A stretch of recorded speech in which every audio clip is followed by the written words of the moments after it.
Ida for calling out my coworker's actions. Good day you all. I have a coworker who is generally passive-aggressive towards socially awkward people.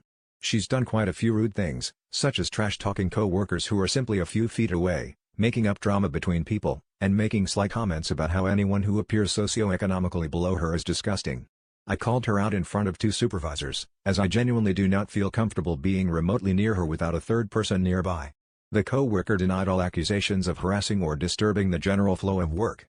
The supervisors sided with her, stating I had limited evidence to back up my claims, which was true, as I only brought up the issue that early because things were escalating. I was expecting a few more months before the coworker's actions began interfering with the progress of the job, and thought I had time to gather witnesses, as many times she would say hurtful words around or in front of the assumed target, not to mention she denied saying rude things about someone she went out of her way to pick on and complain about, in front of me, or hard evidence, but I digress. She has yet to do anything outright cruel enough for her to get a warning or get on management's radar. She does her job well, but it's very obvious to me that she's masking her actual emotions, albeit she's a good actor. Yet, she has alarmingly aggressive micro-reactions, rigid footing, and often raises her chin or glares at people she doesn't like.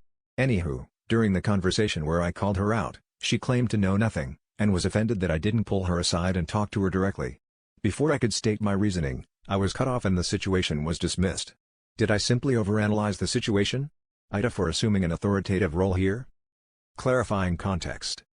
I work in a cafe, and have never raised my voice at work, except to clarify that a ticket was cancelled or something to the rest of the kitchen. I hate yelling. I have never said anything rude to or about her, anywhere, except to one person, outside of work, when I overheard her dissing on me to two of my work friends.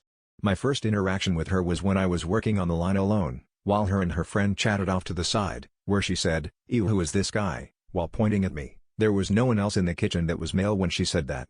I didn't respond or acknowledge her there. The next day I worked the same shift as her. I apologized, and said that I hoped to be on better, more professional terms with everyone at the kitchen. I asked if she could forgive me for whatever instance that was about, and if we could try to work together if only for the sake of progress and continuity within the scope of the job. If I had to respond to her, it was always with kindness, where I simply ignore any rudeness from her.